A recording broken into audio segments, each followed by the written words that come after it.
राधे राधे दोस्तों। तो कैसे हो आप सब? आशा करता हूँ आप सब अच्छे होंगे। दोस्तों ये एसएससी जीडी पीवाईक्यू सीरीज का सेट 9 है। दोस्तों इससे पहले 8 सेट कंप्लीट कर चुके हैं। दोस्तों ये सेट 9 23 फरवरी 2024 इस शिफ्ट 1 में पूछा गया था। दोस्तों प्रत्येक सेट में 20 क्वेश्चंस लिए जाते हैं और पर डे ये सेट रहता है। दोस्तों बिना समय खराब करते हुए क्वेश्चन नंबर 1 की तरफ पढ़ते हैं। क्वेश्चन नंबर 1 में बोल रहा है, यदि एक समचतुर्भुज के विकर्ण 48 सेंटीमीटर और 64 सेंटीमीटर हैं तो समचतुर्भुज का परिमाप क्या होगा? दोस्तों समचतुर्भुज को पहले समझते हैं। समचतुर्भुज होता क्या है? दोस्तों ये समचतुर्भुज है। दोस्तों समचतुर्भुज के विकर्ण जब एक दूसरे को काटते हैं तो वो परपेंडिकुलर बाइसेक्ट करते हैं, लंबवत समद्विभाजित करते हैं। अब एक विकर्ण मान लो ये 64 सेंटीमीटर का 48 सेंटीमीटर का है ये, और ये वाला जैसे 64 सेंटीमीटर का है। तो दोस्तों ये इसकी आधी हो जाएगी। ये कितनी हो गई 32, और ये कितनी हो गई 24, और ये 90 डिग्री का रहेगा। ठीक है, ये कौन 90 डिग्री, ये भी 90 डिग्री। अब दोस्तों अपन बचपन से ट्रिपलेट पढ़ते आ रहे हैं, 3 4 5। ठीक है, 8 15 17 7 24 25 और 5 12 13। दोस्तों ये कुछ इम्पोर्टेंट ट्रिपलेट्स हैं। अब दोस्तों इसमें ये देखना 3 4 5 अगर अपन लिखें तो 3 का अगर 8 में मल्टीप्लाई करेंगे तो कितना होगा 24। 4 का 8 में मल्टीप्लाई करेंगे तो कितना हो रहा है 32। तो जब ये ट्रिपलेट 3 4 5 की लग रही है तो ये भी तो होगा। 5 का 8 में मल्टीप्लाई करेंगे तो ये कितना हो जाएगा 40। तो ये कितनी हो गई 40 यहाँ से लेके यहाँ तक। अब क्या बोला है, समचतुर्भुज का परिमाप पूछा है तो इसमें 4 भुजाएं होती हैं।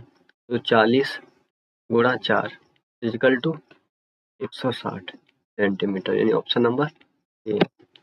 अब दोस्तों क्वेश्चन नंबर 2 में बोल रहा है, यदि किसी वस्तु का अंकित मूल्य 4500 रुपए हो और विक्रय मूल्य 3900 रुपए हो तो उस वस्तु पर छूट। अब दोस्तों 4500 रुपए की कोई वस्तु 3900 में बेची जा रही है तो 600 रुपए की छूट बस। दोस्तों क्वेश्चन नंबर 3 में पी क्यू आर का औसत 40 है। P plus Q plus R का औसत अगर 40 है तो टोटल कितना होगा 120। अब क्या बोल रहा है 40 का 3 में 40 का 3 में मल्टीप्लाई करेंगे तो कितना आया 120। अब दोस्तों क्या बोला है, यदि पी और क्यू का औसत 35 है, पी प्लस क्यू का औसत 35 है तो दोनों का कितना हो गया 70, और क्यू आर का औसत कितना है 40। क्यू प्लस आर का कितना है 45 सॉरी, तो ये कितना हो जाएगा 90। अब क्या पूछा है तो क्यू का मान कितना होगा। अब दोस्तों जो डबल होता है, अब पी और क्यू में क्या है, और क्यू और आर दोनों में कॉमन क्या आ रहा है क्यू, तो बेस यही पूछा जाता है हमेशा क्वेश्चन में। ठीक है, तो अब अगर अपन 90 और 70 को जोड़ेंगे तो इसमें कॉमन क्या आएगा, क्यू कॉमन आएगा।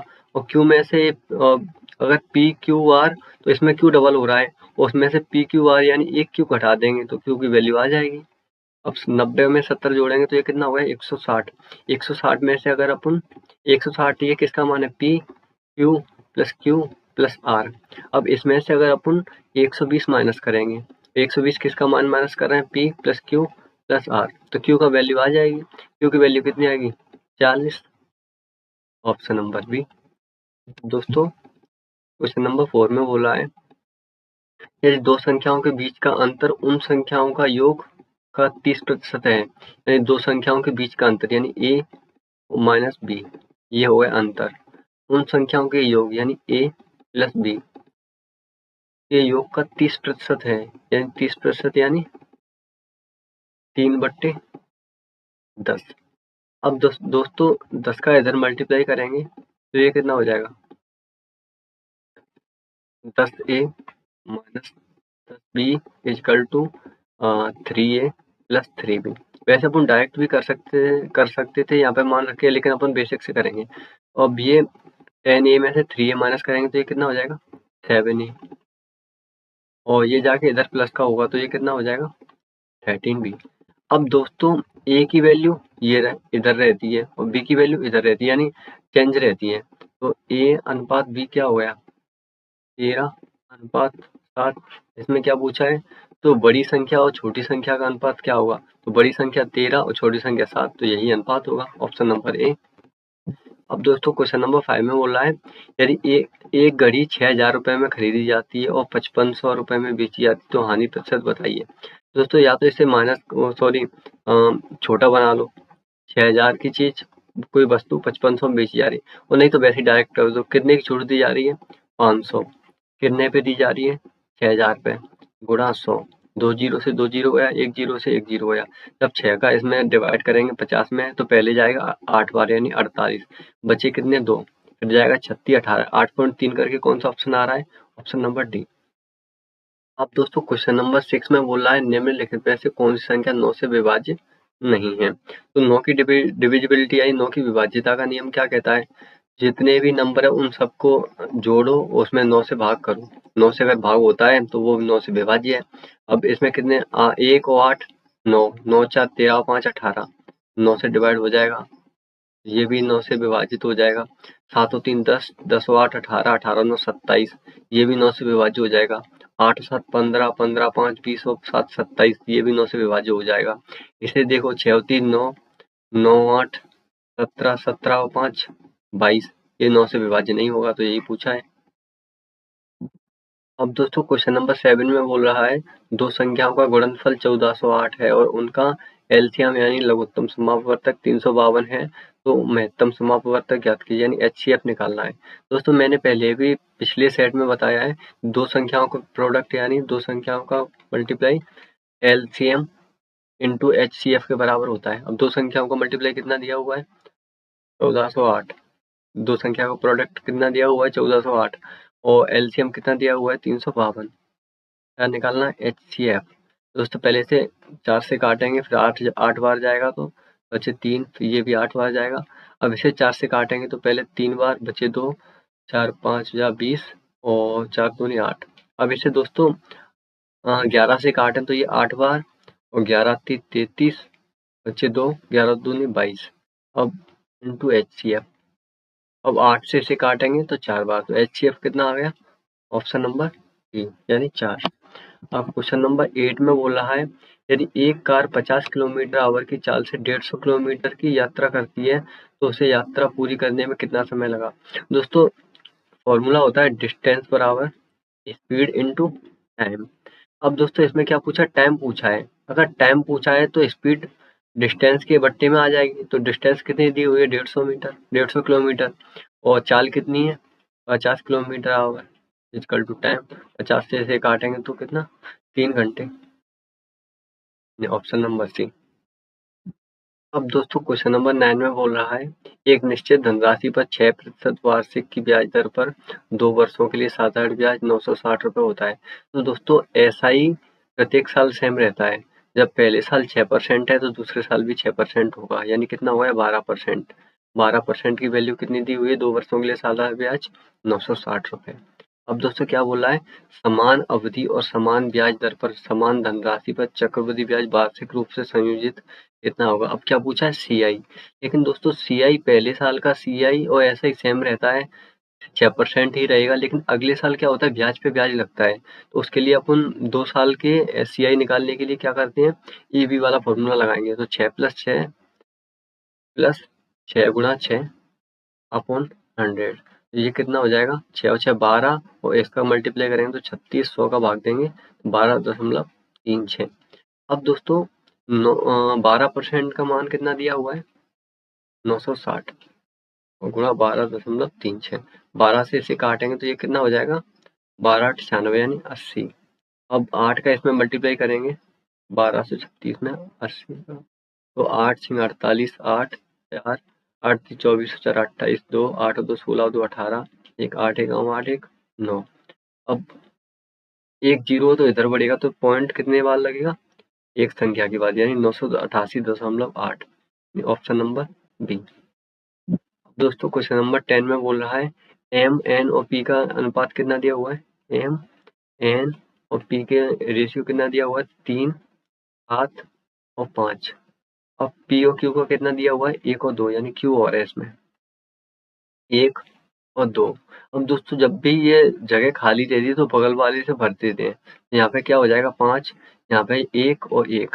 अब अपने को क्या पूछा है, तो एम और क्यू का मान कितना होगा, तो सबका कितना होगा 3, 7 का 1 में करेंगे 7, 5 का 1 में करेंगे 5, 5 दूनी 10। आपने को तो सिर्फ एम का पूछा है 3 और क्यू का पूछा है, तो क्यू का कितना हो रहा है 10, यानी एम और क्यू का कितना हो गया 3 और 10। Option number B. अब दोस्तों क्वेश्चन नंबर 11 में किसी वस्तु पर 50% की छूट देने के बाद 50% का लाभ होता है, तो वस्तु पर कोई भी छूट ना देने पर लाभ कितना होगा। अब दोस्तों मान लेते हैं 100 रुपए है उसकी कीमत, उस पर 50% का लाभ हो रहा है, तो कितनी हो गई 150। किसी वस्तु पर 50% की छूट देने के बाद 50% का लाभ होता है, यानी जब इस पे 50% की छूट दे रहे हैं, 50% की छूट दे रहे हैं, तब ये कितनी हो रही है 100 की चीज, यानी 150। अपन ने क्या माना था 100 रुपए माने थे, और उस पर लाभ कितना हो रहा है 50%, तो कितना हो गया 150। अब दोस्तों पहली लाइन में क्या लिखा है, किसी वस्तु पर 50% की छूट देने के बाद 50% का लाभ होता है। अब लाभ 50% का हो रहा है, लेकिन हो कब रहा है 50% की छूट दी जा रही है, तो जब 150 पे 150 50% की छूट देने के बाद हो रहा है, तो टोटल कितना हुआ था 300 हुआ ना। अब दोस्तों क्या बोला है, वस्तु पर कोई भी छूट ना देने पर लाभ कितना होगा, तो लाभ ना देने पर ये डायरेक्ट देखेंगे अपन, तो 100 की चीज कितने में, 100 की या 100 की वस्तु कितने में बेची जा रही है 300 में, यानी 200 का लाभ कितने पे 100 पे गुणा 100, ये गया तो कितना हो गया 200%। Option number B. तो दोस्तों ऐसे करने के कई तरीके हैं, आप किसी भी तरीके से कर सकते हो। दोस्तों क्वेश्चन नंबर 12 में बोल रहा है W और X मिलकर एक काम को 40 दिनों में कर सकते हैं। W और X मिलकर एक काम को 40 दिनों में, X और Y मिलकर उसी काम को 60 दिनों में कर सकते हैं, और W, X और Y उस काम को मिलकर 30 दिनों में कर सकते हैं। तो पहले दोस्तों इनका टोटल काम निकालेंगे, टोटल काम कितना आया 120। W और X की एफिशिएंसी कितनी आई 3, एक्स वाई की एफिशिएंसी कितनी आई 2, और डब्ल्यू एक्स और वाई की एफिशिएंसी कितनी आई 4। अब दोस्तों क्या पूछा है, डब्ल्यू और वाई मिलकर उस काम को कितने दिनों में करेंगे, तो पहले डब्ल्यू और वाई की एफिशिएंसी निकालेंगे। अब दोस्तों जब डब्ल्यू एक्स वाई ये तीनों है इसमें, और इसमें से मैं अगर एक्स वाई माइनस कर दूं तो किसकी एफिशिएंसी आ गई, डब्ल्यू की आ जाएगी। तो ये कितनी दी हुई है डब्ल्यू एक्स वाई की एफिशिएंसी 4, अगर इसमें से मैं एक्स वाई माइनस करता हूँ तो डब्ल्यू की एफिशिएंसी आ जाएगी, तो डब्ल्यू की एफिशिएंसी 4 में से 2 माइनस करने पे कितनी आ गई 2। अब दोस्तों अपने को किसकी चाहिए बाई की। अब दोस्तों बाई की चाहिए, ये ऊपर वाले में अपन देखेंगे एक्स, जब डब्ल्यू की जगह 2 रखेंगे और इनकी एफिशिएंसी टोटल कितनी है 3, तो एक्स की कितनी हो गई 1 हो गई ना, एक्स की 1। अब दोस्तों एक्स और वाई की वैल्यू कितनी, एफिशिएंसी कितनी दी हुई है 2, अगर एक्स की 1 है तो वाई की भी 1 होगी, तो इन दोनों की एफिशिएंसी कितनी होगी 2 प्लस 1 बराबर 3। अब कितना काम करना है, डब्ल्यू और वाई की एफिशिएंसी आ गई 3, उसी काम को पूरा करने में कितना समय लगेगा, यानी 120 काम है, 3 से भाग करेंगे तो 40 दिन। या फिर दोस्तों इसे डबल करके भी कर सकते हैं, जैसा भी आपको सही लगता हो आप कर लेना। अब दोस्तों क्वेश्चन नंबर 13 में बोल रहा है अमर सचिन से 10% अधिक कुशल है। अमर और सचिन, अमर सचिन से 10% अधिक कुशल है, यानी सचिन 10 है तो अमर कितना है 11। अब क्या बोल रहा है, सचिन अकेले किसी काम को 44 दिनों में पूरा कर सकता है। तो दोस्तों अब जब इसकी एफिशिएंसी 10 है और जब वो 44 दिनों में पूरा कर रहा है, तो टोटल काम कितना हो गया, 10 का 44 में मल्टीप्लाई करेंगे तो टोटल काम हो गया 440। तो अमर अकेले उस काम को कितने दिनों में करेगा, यानी अमर से करवाना है, अमर की एफिशिएंसी कितनी 11, तो 11 से भाग देंगे तो कितना होगा 40 दिन। Option number D. अब दोस्तों क्वेश्चन नंबर 14 में बोला है 28,000 रुपए में एक रेफ्रिजरेटर बेचने पर अनुराग को 30% की हानि होती है। यदि वह 25% का लाभ अर्जित करना चाहता है तो उसे रेफ्रिजरेटर किस मूल्य पर बेचना होगा। अब दोस्तों ऐसे में अपन क्या करते हैं, तो में से हानि माइनस करेंगे तो कितने हो जाएगा 70, यानी 70% का मान मान कितना दिया हुआ है 28,000। अब अपने को क्या चाहिए, यदि वो 25% के लाभ अर्जित करना चाहता है, यानी 100 से कितना हो जाएगा 125, 0 से ये कटेगा 7 चौक 28, यानी ये कितना होगा 400, 125 का 400 में मल्टीप्लाई करेंगे तो ये कितना हो गया 500 और ये 0 यानी 50,000 रुपए। अब दोस्तों क्वेश्चन नंबर 15 में बोल रहा है, एक कक्षा में 30 छात्रों की औसत आयु 20 वर्ष है। यदि प्रत्येक छात्र की आयु में 5 वर्ष की वृद्धि की जाती है तो औसत आयु में कितनी वृद्धि होगी। तो दोस्तों जब भी ऐसा सवाल आए, इस सवाल में क्या पूछा है कि प्रत्येक छात्र की आयु में 5 वर्ष की वृद्धि की जा रही है, तो औसत में कितनी वृद्धि होगी। जब प्रत्येक छात्र की आयु में 5 वर्ष की वृद्धि की जा रही है तो औसत में भी 5 वर्ष की वृद्धि होगी। तो दोस्तों इसकी जगह पे अगर सवाल में पूछता प्रत्येक छात्र की आयु में 5 वर्ष से मल्टीप्लाई किया जाता है या 5 से मल्टीप्लाई किया जाता है तो औसत में भी 5 से मल्टीप्लाई होगा। जब माइनस की बात करी जाए तो माइनस होगा, और जब इसमें डिवाइड की बात होती है, जब प्रत्येक छात्र की आयु में 5 से भाग किया जाता है तो इसमें भाग लगता। अब दोस्तों क्वेश्चन नंबर 16 में बोला है, यदि एक्स वाई 11:15 11:15 तो इनके वैल्यू रखनी है सीधी की सीधी। 11 माइनस 5, ये 11 प्लस 5, ये कितना हो जाएगा, 11 में से 5 माइनस करेंगे तो 6, और ये कितना हो जाएगा 16। जब इनको काटेंगे तो ये कितना होगा 3 और 8। अब दोस्तों क्वेश्चन नंबर 17 में बोला है, 0.4 1 के ऊपर बार, इसको भिन्न में परिवर्तित कीजिए। तो दोस्तों जब बार हटेगा, बार एक संख्या पे, तो नीचे क्या आएगा 9। अब दोस्तों ऐसे सवालों में अपन क्या करते हैं, अगर बार लगाए तो बार वाली संख्या को छोड़कर इससे पहले जो भी संख्या है उसको माइनस कर देते हैं टोटल में से। तो 41 में से 4 बार के इधर है, तो 41 में से 4 माइनस करेंगे और बट्टे 9, और अब जितनी संख्याओं के ऊपर बार नहीं होता उनका 0 लगाते हैं, और जिनके ऊपर बार होता है उनका 9 लगाते हैं। तो अब इस 4 के ऊपर बार नहीं है तो इधर क्या लिखेंगे 0, यानी 90 हो गया। 41 में से 4 माइनस करेंगे तो कितना होगा 37/90, ऑप्शन नंबर ए। अब दोस्तों क्वेश्चन नंबर 18 में बोल रहा है, 258, 301 और 387 का महत्तम समापवर्तक ज्ञात कीजिए। अब दोस्तों ऐसे सवालों में या तो अपन जैसे स्टार्टिंग से जब स्कूल में जाते थे तब से करते आ रहे हैं, ऐसे करके 301 सबका अलग अलग निकालो, हाँ, या फिर इनका डिफरेंस ले लो, या फिर भाग विधि से करो। तो दोस्तों मैं तो यही कहूँगा, ऐसे सवालों को डायरेक्ट बाई ऑप्शन किया करो। अब बाई ऑप्शन जब महत्तम समापवर्तक पूछा है तो क्या बोला है एचसीएफ पूछा है, तो हाईएस्ट फैक्टर होगा। इसमें सबसे बड़ी संख्या कौन सी है 129। 129 से अगर ये तीनों विभाजित हो रही होंगी तो वही एचसीएफ हो जाएगा। 129 से ऐसे विभाजित करके देखो, 129 दूनी 258, ये हो रहा है, ठीक है। अब ऐसे करके देखें 301, 301 नहीं होगा, और 387 हो रहा है, ये 3 बार जा रहा है। तो जब ये तीनों विभाजित नहीं हो रहे हैं तो इसका मतलब ये 129 का एचसीएफ नहीं होगा। अब अपन देखते हैं इससे छोटी 43। अब इससे छोटी 43 है तो 43 से देखेंगे, 43 से ऐसे करके देखेंगे तो 43 से ये हो रहा है क्या, इससे करके देखेंगे 6 बार करके देखो, 43 गुणा 6, 36 18 1 चौक 24 1 25, ये जा रहा है। अब 301 करके देखो, 43 गुणा 7 करके देखो, 7 21 1 7 चौक 28 2 30, ये भी विभाजित हो रहा है। अब दोस्तों 43 से ये 387 करके देखो, यानी 43 गुणा 9, 9 30 27 7 2 9 चौक 36 2 33, यानी सॉरी 38, 36 2 38। अब दोस्तों यानी ये भी विभाजित हो रहा है, तो इसका मतलब क्या हो गया, जब 43 से इन सबको विभाजित करा है तो यही हो जाएगा। अदरवाइज आपको ऐसे नहीं करना है, इनका डिफरेंस लो और डिफरेंस से डिवाइड करके देख लो, फिर भी डिवाइड करना पड़ेगा। अब दोस्तों क्वेश्चन नंबर 19 में बोला है, 1 किलोग्राम गेहूं के मूल्य में 50% की वृद्धि हुई है और वृद्धि 25 रुपए है।